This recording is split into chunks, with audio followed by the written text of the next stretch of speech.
Hi everybody. So last class we talked about coherent and incoherent waves, and we also talk about combination of two waves, and we talk about two very important concepts, what we call as constructive interference or constructive and destructive interference. So talking about this, and then we discussed the two very important aspects, that is defining constructive and destructive on a basis of a path difference and a phase difference. So let's do a small recapitulations. So I have here, let's say for constructive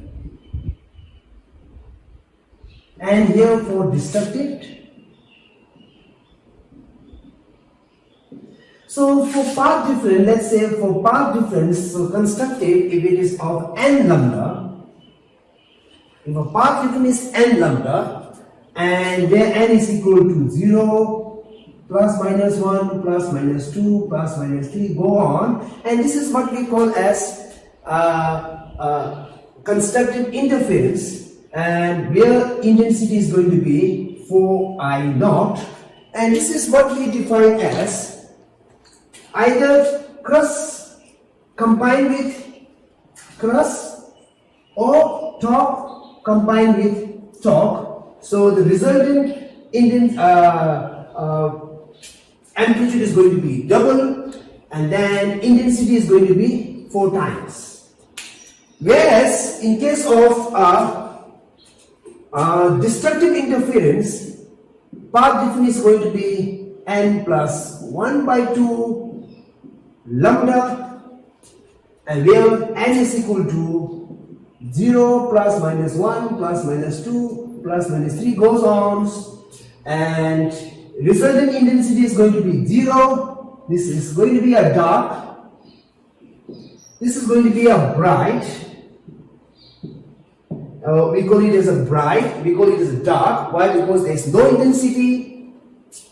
In this case, the crust is going to combine with torque, which gives you 0 amplitude, and 0 amplitude gives you 0 intensity. This is for path difference, and for phase difference we talked about last class. Your phase difference is equal to 2n pi, where n is equal to 0, plus minus 1, plus minus 2. That means the phase difference between let's say this is a phi, phase difference between the two waves is even multiple of 2 pi or even multiple of pi, then again which corresponding to a path difference of n lambda. Again this gives you a bright, and intensity is going to be a 4 times. Whereas in case of destructive interference, if a phase difference is odd multiples, odd multiple means either n is equal to 1, n is equal to 3, n is equal to 5. That means all the time this phase difference corresponding to the path difference of, let's say, a fractional, right? That could be a half, could be a 2 by 3, a 3 by 2, would be a 5 by 3, 2, goes on like that. So therefore this tells you that in this case path difference is always lambda, and this case a path difference is always half lambda or 3 by 2 lambda. In a say it is of a half lambda. So therefore this crust combined with a torque which gives you 0 amplitude. This is all about constructive interference, and this is all about destructive interference. Now, having this concept, we are going to study one very important phenomenon called interference. And I talked about last time about the experiment performed by Thomas Young regarding a double slit experiments. Alright, so look at here. So last class we defined what we call as coherent waves. So we say that interference is possible only when if two waves are coherent or if two sources are coherent. Alright. So what is coherent? We defined last class that the phase should be constant, the amplitude should be same, and the wavelength should be a single wavelength.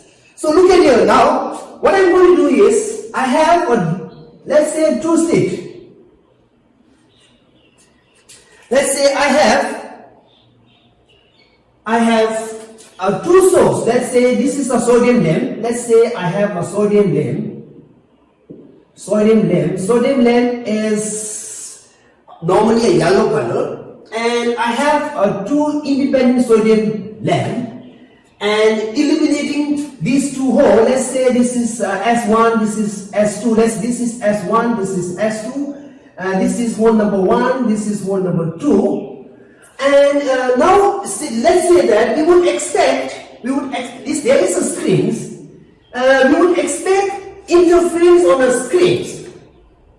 Why? Because we say that this is a sodium lamp, this is a sodium lamp, both having a same wavelengths, having a same amplitudes. Why? Because the distance are same. And now this is the point. However, what we found is we won't be getting interference. No interference is found. No interference is found. No interference is found on the screens. Alright. No interference is found on the screens. Alright.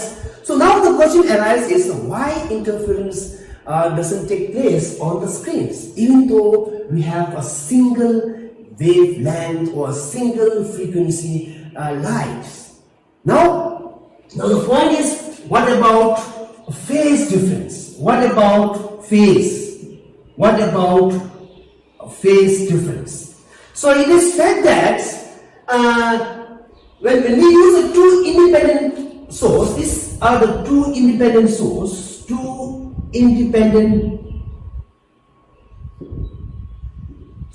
we say that two independent source never be coherent source.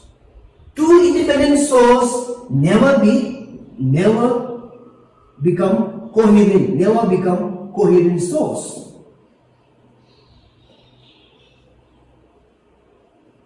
So this tells that two independent sources never become coherent source because the phase difference doesn't remain constant. There is no fixed phase difference. Alright, reason is that no fixed phase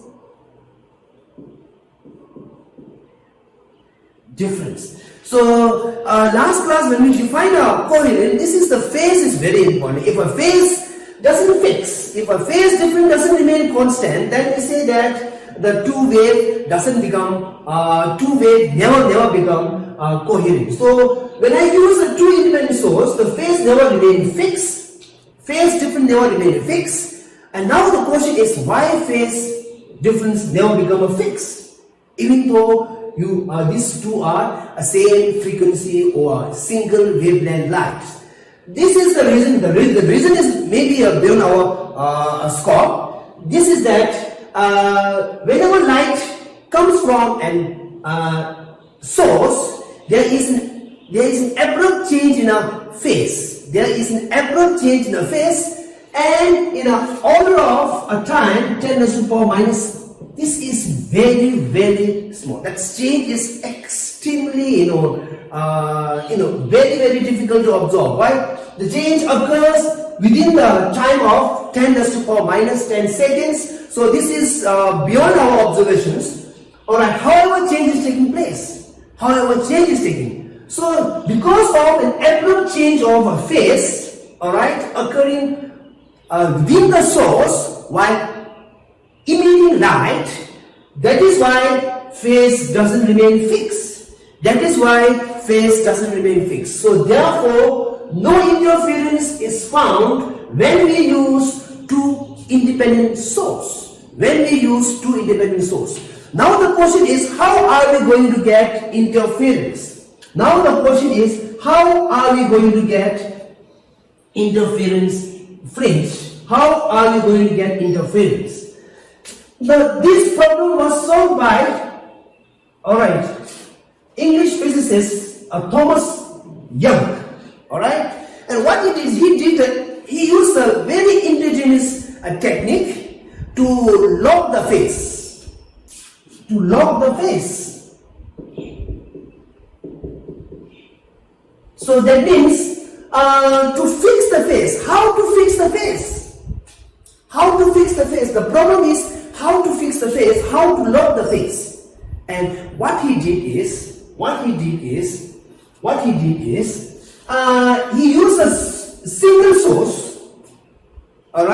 He used a single source, and if this single source is allowed to pass through a slit, a thin slit, and when this single source is illuminating this small pinhole, and what you get is you are going to get a light like this. And now I am going to use two slit. Now I am going to use two slit. I take a two slit. Now when I take a two slit, let's say this is S1 and this is S2. Look at here now. Now these two slits, the light coming from a same source is illuminating two sources, and S1 and S2 act as a source. These two act as a source. Maybe could be a secondary source, but these two act as a source, right?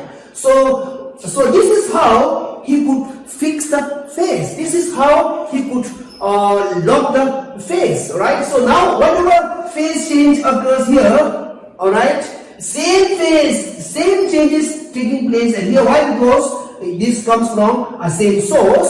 So therefore, there won't be any change of a phase taking place between these two sources, that is S1 and S2. Again, I am saying you how he locked the phase is that he used a single source, and the single source light is meant to pass through a thin slit, and that thin slit, that light illuminating on two sources, and light coming from two sources are now perfectly coherent in nature. Perfectly coherent in nature. Perfectly coherent in nature. Therefore, now you allow a screens. If you allow a light to fall on a screen, now since these two, S1 and S2 are now coherent source. Now these two are coherent waves or coherent source. These two are what we call as a coherent source, and the light from S1 and S2s interferes on the screens, and we get interference fringe. So this is how he used, and this is what we call as Young double slit experiment. And this experiment was performed in year 1801, and these experiments help us to know that light has wave nature. Alright, so now what I am going to do is, now since we have locked the phase, alright, now we would like to start double slit experiment, that is Young double slit experiment. So this is what we have. Now this is experimental arrangement of Young double slits.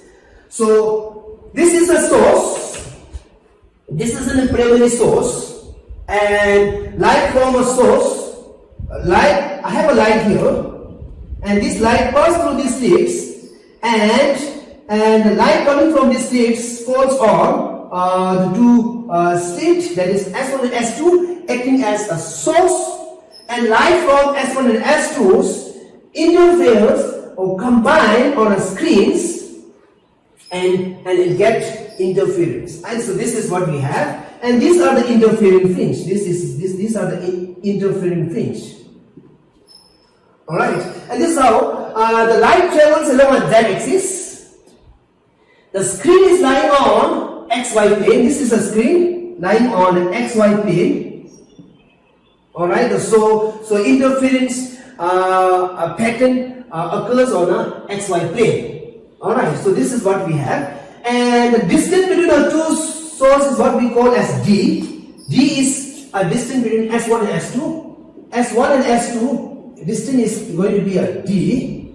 And the distance between the source and the screen is going to be, distance between the source and screen is going to be, distance between sources and screens is going to be capital D. Alright, so this is what we have. So now what we are going to do is, we are going to find out the positions. What we are going to find is, we are going to find out position of bright fringe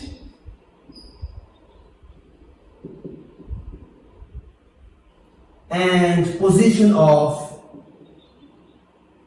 dark fringe. So this is what we are going to do, or angular positions and the position of a bright and a dark fringe. So at what positions we normally get a bright, at what position we normally get a dark, and the bright is what we call as a constructive interference. This is what we call as constructive interference, and dark is what we call as a destructives. And let's say, again I'm putting you, the bright in the path difference is n lambda, and the dark path difference would be n plus half lambda. These are the conditions. Alright, so now what we would like to do is, we would like to find out the path difference, and then accordingly we would like to find out the positions of a bright, first bright, second bright, third bright, and then we would like to find out first dark, second dark, third dark. This is all what we are going to do. Alright. Okay, now so the most important in the point here we would like to do is to find out the path difference. Alright. So let's say first at the center O, I'll say at center O, what is the path difference? S1 S2O minus S1O is going to be 0. Path difference is 0, so therefore we get a bright. Path difference is 0, therefore we get a bright central bright fringe. We call it as a central bright.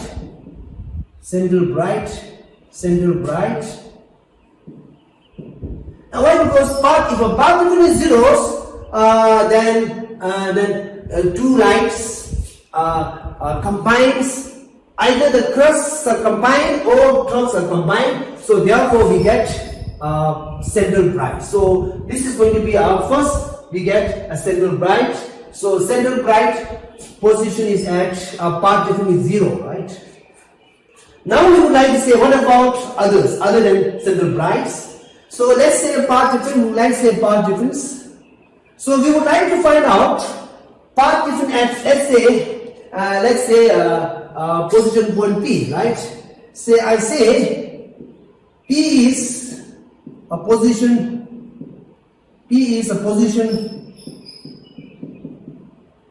of n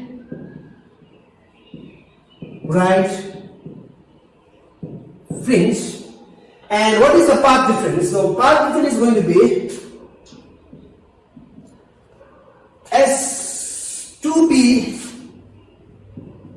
minus S1P. This is the path difference. S2P minus S1P. This is the path difference. Alright.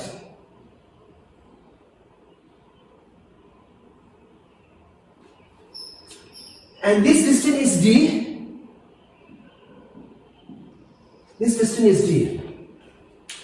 Alright, so we would like to find out this path difference. This is what we call as a path difference.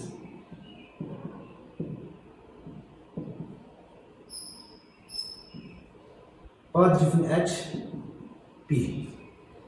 So how to find out this? Alright, how to find out this? So what I'm going to do is I'm going to use a very simple concept. So first I will find out what is 2sp square. What is 2sp square? 2sp is the hypotenuse. 2sp is the hypotenuse, and I say this is d square. This I'm going to use the Pythagorean students. D square plus x plus a d half. This is s2p square. And similarly, what about s1p square, which is going to be again, this is d square plus x minus d by 2 whole square. This is what we have. And now what I'm going to do is s2p square minus s1p square is equal to, I just take up these two minus these two.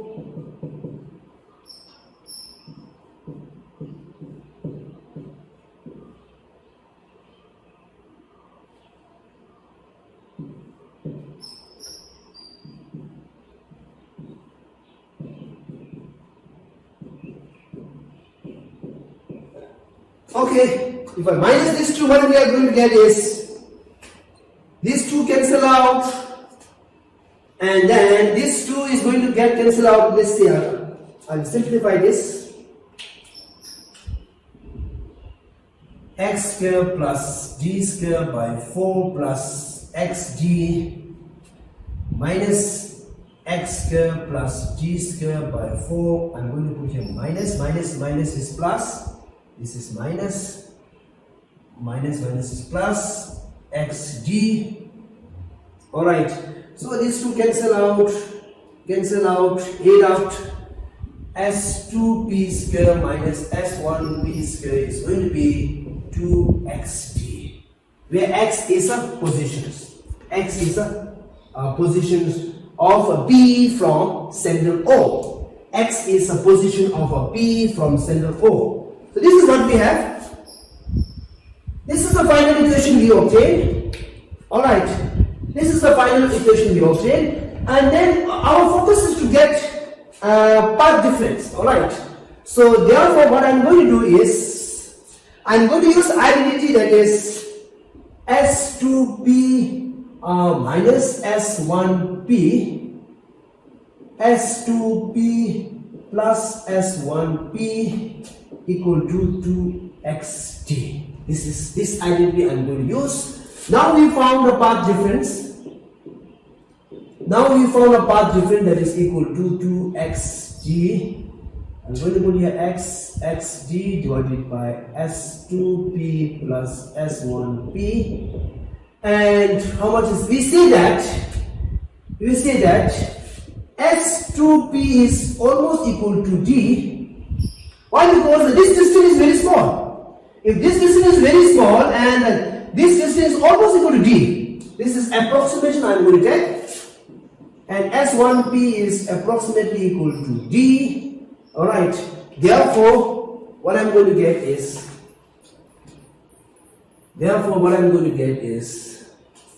so path difference is equal to 2xd by 2d. Cancel out x d by d. So this is the path difference. We obtained. All right, and I say that this is going to be, path difference is going to be x d by d. Now it says, since n p is n bright, since p is n bright, since P is a position of n bright,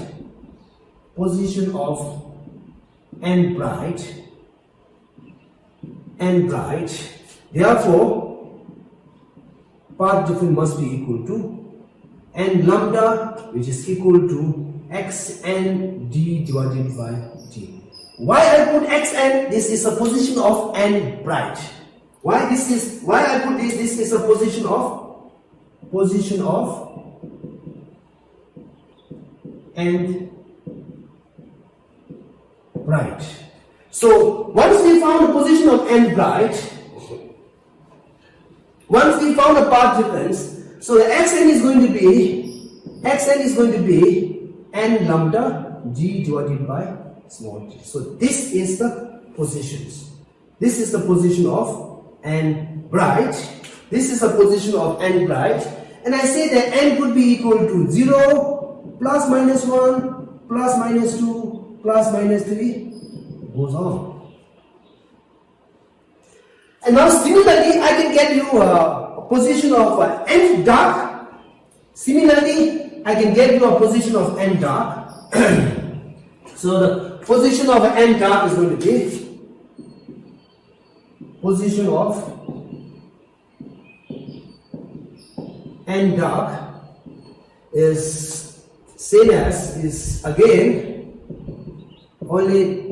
Why? Because here I'm going to put a path difference that is equal to here. Why? How I call this? Here I'm going to put a path difference is equal to this is the path difference I'm going to introduce. So therefore, this is the position of n dark.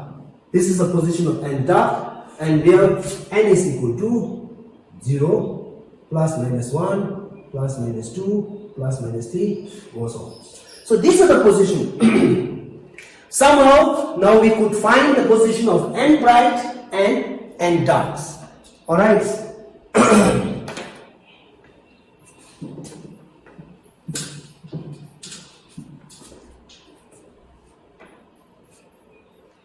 So this is what we have. The position of n dark and n bright. So again, I told you that screen is on an xy plane. So this is x, all right, and plane is that this is along a z-axis, and a y is this, and the central point is lying on a g prime. Center is lying on a g prime. Okay, now what we would like to do is we would like to find out fringe width. All right, so I'll give you this. So this is what we find. This is the interference. This is the interference. So again, I say this is the line. This is the waveforms. These are the waveforms. Plane waveforms. The plane waveforms. This is the plane waveforms incident on two slits, and you get a wave, spherical wave, and this is interference pattern. You see a bright, dark, bright, dark, brighter. This is what we call as interference patterns. This is what we call as interference patterns. All right. Now what we would like to do is we would like to find out fringe width. This width. What is the width of this? So width. Oh, I say fringe width. So we will get it like this, like this. All right. So I say this. If this is a center bright,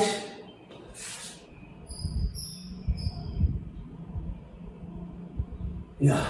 So this is a center bright O. This is going to be our first bright, second bright, third bright, first bright in that direction, second bright in that direction, third bright in that direction. And this is going to be first dark, second dark, third dark, first dark in that direction, second dark in that direction, and third dark in that direction, opposite directions. So this is what we have. So now what we would like to do is we would like to find out the fringe width. All right. Again, if I write it more here, this position, this distance is going to be lambda d by d. This is going to be 2 lambda d by d. This is going to be 3 lambda d by small d, and if I write this is going to be lambda d by small d half. This is going to be 3 by 2 lambda d by small d. This is going to be 5 by 2 lambda d by d. This is what it is. Same you're going to get. You're going to get same. Only difference is you get a minus. This side you're going to get minus. So now, what we would like to do is we would like to find out fringe width. Alright, fringe width. So what is fringe width? The fringe width is what we define as a distance between the two consecutive dark or distance between two consecutive bright. So distance between two, let's say this is a, how we get a bright fringe is that,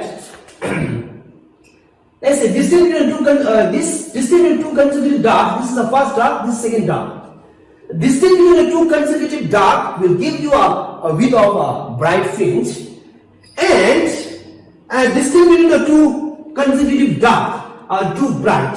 Distance between the two consecutive bright will give you a fringe width of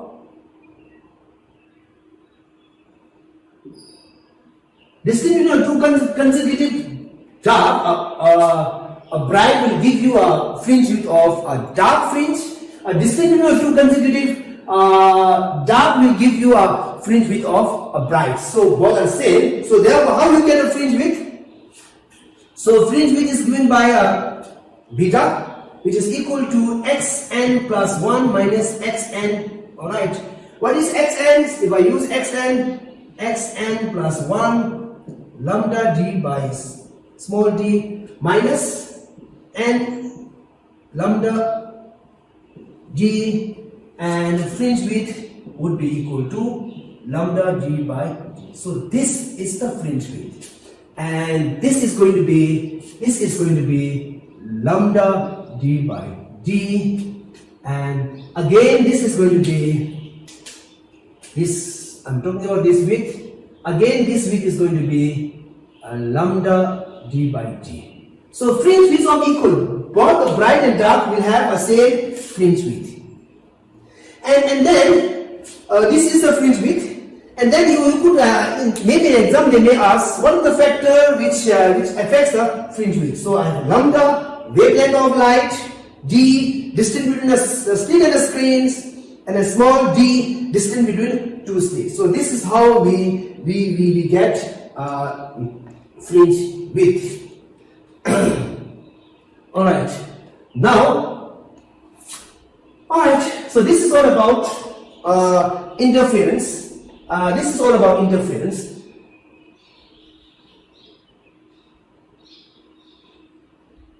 This is where we have. Alright, this is again a diagram which I have. So look at here, whenever you get a peak, these are the peak. These are the peak. Wherever you get a peak, the path difference, these are the path difference. These are the path difference. Wherever you get a peak, the path difference are lambda, 2 lambda, 3 lambda. Whenever you get a valley, this is the valley, right? Wherever you get a valley, the path difference could be a half lambda, 3 by 2 lambda, 5 by 2 lambda. That means this is destructive, other one is constructive.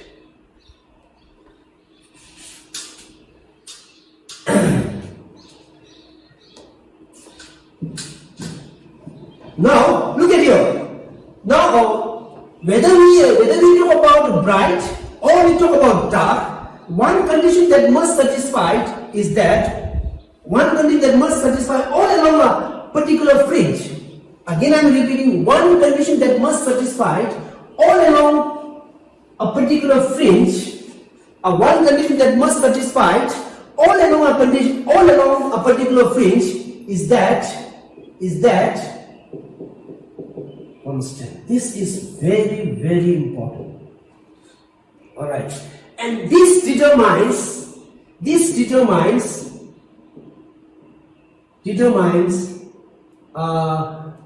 shape of fringe. This determines shape of fringe. Alright. So this is again determine the shape of fringe. So let's say before I do a shape of fringe, let's discuss angular positions. So now we have done with the linear positions. And what about angular positions, right? So angular position is this.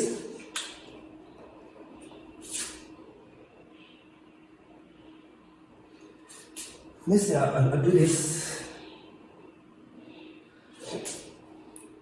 Let's say this is a theta.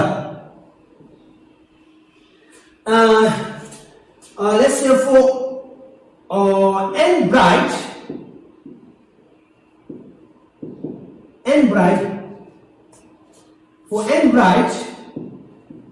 position is given by n lambda d by small t. N lambda d by small t. And this is what we have. And let's say this is what we call as xn. We call this as xn. Angle is theta n. And I say this corresponds to angle theta n.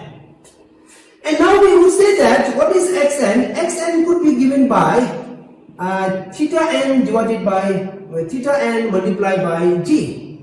Theta n multiplied by g. That's what we have. So we say that when this is what we have done in lower class. This is theta and this is some small d. This is capital D, and d is going to be. This is what we have done in class 11. The where theta is a radian, right? So now look at here. If this is so, then I say n lambda d by small d is going to be theta n d. So d cancel out. Angular position is going to be this. This is angular positions. All right. So angular positions, n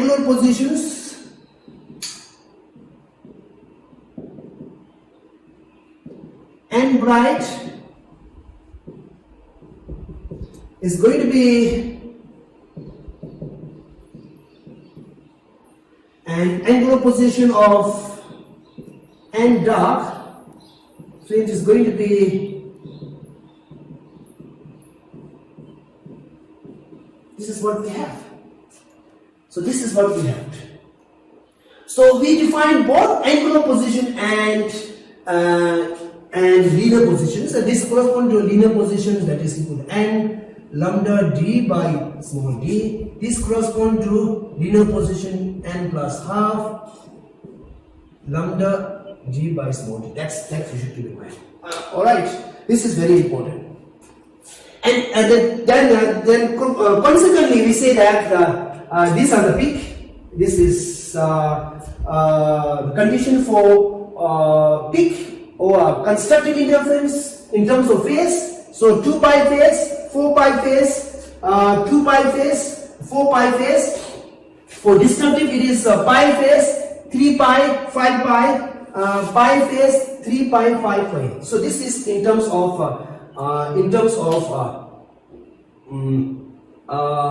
angle or phase. Previous one we did in terms of path difference. So that's what we have. This as far as angular position is concerned. So angular position is not exactly done in textbook. However, this is very important for examinations. So therefore I did it. Now next point is that what is the shape of interference fringe?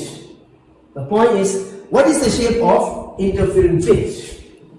What is the shape of interference fringe?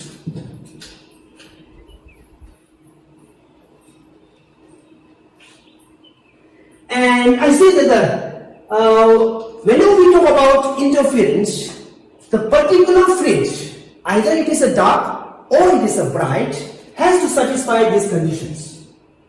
Alright? The path difference between the two fringes, alright, all along a fringe would be always constant.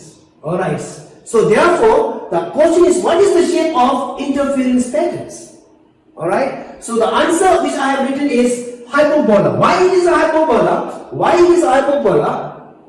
hyperbola? Answer is that this is S2p minus S1p is a constant. This is hyperbolic equations. This is what we call as hyperbolic equations. Why? Because it is a set of points. This line, this is rotating. This line is a set of points having a constant path different from 2 S1 and S2. Again, I am repeating. All right. So these lines are the set of points having a constant path difference, from S1 and S2. Again, I am repeating. Alright, this is very important. Maybe in exam they may ask that what is the path of what is the shape of interference fringe? The answer is hyperbola. But if you want to know why it is hyperbola, why this happened to be hyperbola, is that look at here, the hyperbolic curves are the curves obtained from the set of points having an equal distance from 2 to foci. Or likewise here, this particular fringe are the set of points having a constant distance, right? Having a constant path difference from S1 and S2. So therefore, this is what we use. So therefore, I have written here a particular fringe would correspond to the locus of point. Locus means a set of points with a constant path difference of S2P and S1P. This gives you what we call as hyperbolic equation. So the answer is very simple. What is the shape of interference fringe or interference patterns? The answer is hyperbola. Why it is hyperbola? This is the reason. Alright. So therefore, this is going to be a constructive. You see a path difference. This is path difference is lambda, path difference is 2 lambda, why? Because this goes on higher and higher, then path difference is going to be greater and greater. This goes on higher and higher. Alright. Alright, so this is the picture. This is the picture taken, right? The laboratory pictures of what we call as interference pattern. Right? So this is now, but then under certain conditions, if a beta is very small, then this looks like this. Right? So under certain conditions, right? So this doesn't mean that hyperbolic curve means it's not too curved. However, it looks straight under certain conditions. Alright. And now the next point I would like to discuss is, we have done with the shape of interference fringe.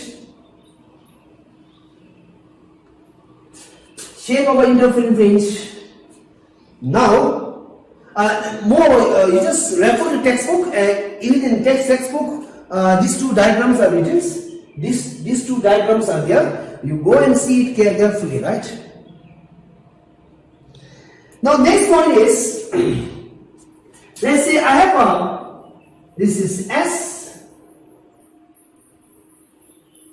This is a screen. Let's say this is a center C or O, let's say. And this S is the perpendicular bisector of a screen. This is what we call as perpendicular bisector of a screens.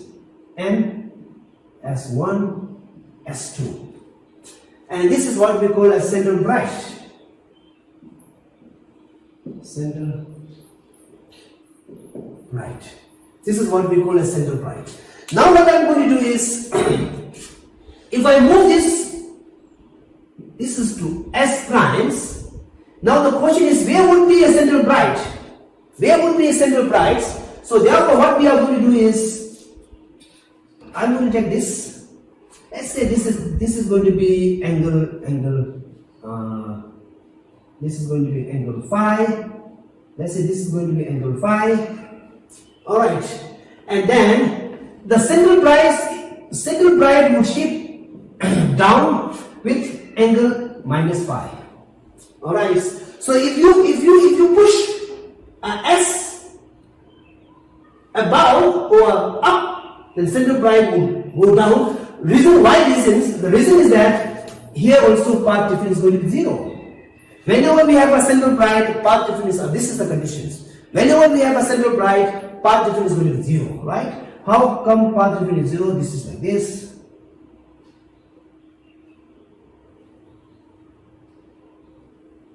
So you would say that path difference is not 0. Alright. So this is the point, right? I have to consider from here.